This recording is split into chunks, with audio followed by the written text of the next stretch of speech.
السلام عليكم، ازيكم؟ عاملين ايه؟ انا نوفي محرم واهلا بكم في قناتي احلى الوصفات مع نيفين.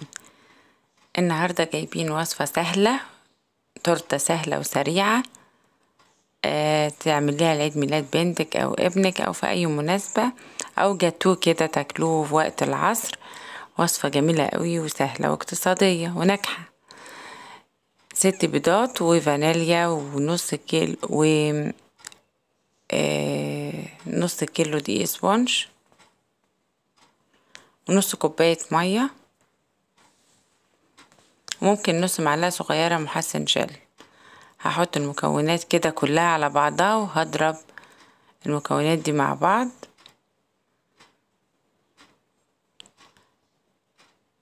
الاول كده بتضربي بالراحة كده من غير ما تشغلي المضرب عشان الدقيق ما يطرش معاكي، وبعدين نضرب بقى بالمضرب مدة 8 دقايق. الخليط بيتقل بسرعة لان هو اصلا دقيق سبونج ففي المحسن بتاعه، وممكن كمان نضيف احنا نص معلقة صغيرة محسن جل. دلوقتي وقت بقى المية هنضيف نص كوباية صغيرة، نص كوباية مية يعني 100 مل مية، وهضرب تاني برضو الخليط كده. لما الخليط ده هيتقل ويبقى كريمي تقيل، ومعايا صينية بقى مجهزينها مدهونة زبدة وورق زبدة او زيت وورق زبدة. خلصنا الخليط خلاص كده، شوفوا كده خلص معانا. عملناه ازاي؟ لما يبقى تقيل كده معانا لمدة 10 دقايق، ونيجي مثلا نرسم حرف اي كلمة او رقم 8 فيفضل ثابت معانا كده، فيبقى كده خلاص كفاية كده ضرب فيه. هنحطه بقى في الصاج بتاعنا 30 في 40 لمدة 10 دقايق في فرن مسخن من قبل على درجة حرارة 190 درجة كده، عشان ده رقيق هيستوى بسرعة، مش ما نطولش عليه في الفرن. الفرن احنا مسخنينه قبلها ب10 دقايق، ونخلي بالنا برضو. وبعد 10 دقايق هنعمل كده اختبار بالستيك بتاعنا، اذا طلع نضيف يبقى كده طلع خلاص كده استوى. نطفي الفرن ونطلع الكيكة بتاعتنا. الكيكة دي انا هعملها اقتصادية جدا وبسيطة، هعملها طبقتين، يعني هقسمها بالنص واعملها طبقتين. نيجي بقى للكريمة.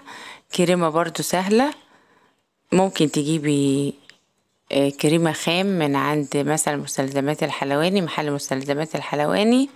تجيبي مثلا ربع كيلو كريم شانتيه وتضربيه مع كوباية مية. انا هنا ضفت 2 كيس لهم عليهم كوباية مية، انا زودت كيس كمان، يعني دول 3 اكياس كريم شانتيه.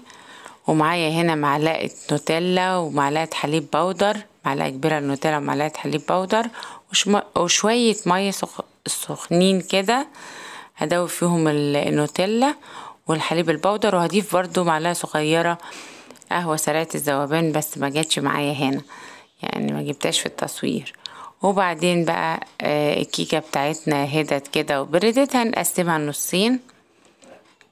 انا عاملاهم هما طبقتين بس، ممكن انتي بقى بتعملي صاج تاني كمان لو عايزة التورتة اكبر من كده، ممكن تعملي صاج تاني كمان وتبقى 4 طبقات، تبقى عالية شوية. معانا هنا كده السائل اللي انا عملته من النوتيلا والحليب والقهوة سريعة الذوبان، هسقي بيه كيكة. ومعايا الكريمة، طبقة كريمة وطبقة كيك، وبس كده. هنحط بقى الطبقتين ونغلفها من بره كمان بالكريمة. معايا شوكولاتة هنا كده خام، شوكولاتة مطبخ كده، اللي هي الباكيتات اللي هي سما وكوفرتينا وحاجات كده من دي، او كورونا مش عارفة اسمها ايه.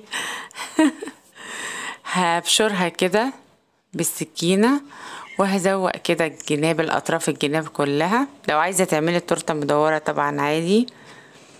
وبعدين هزينها كده من الجناب بشوكولاتة، وهعمل وردات من الكريم شانتيه كده على الوش، واحط الكريز، وكتبت في الشوكولاتة كده بالشرايح الشوكولاتة اللي معايا كتبت اسم بنتي لين.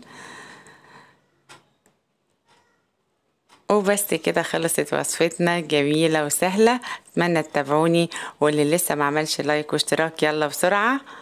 كنت سعيدة بكم، وباي باي.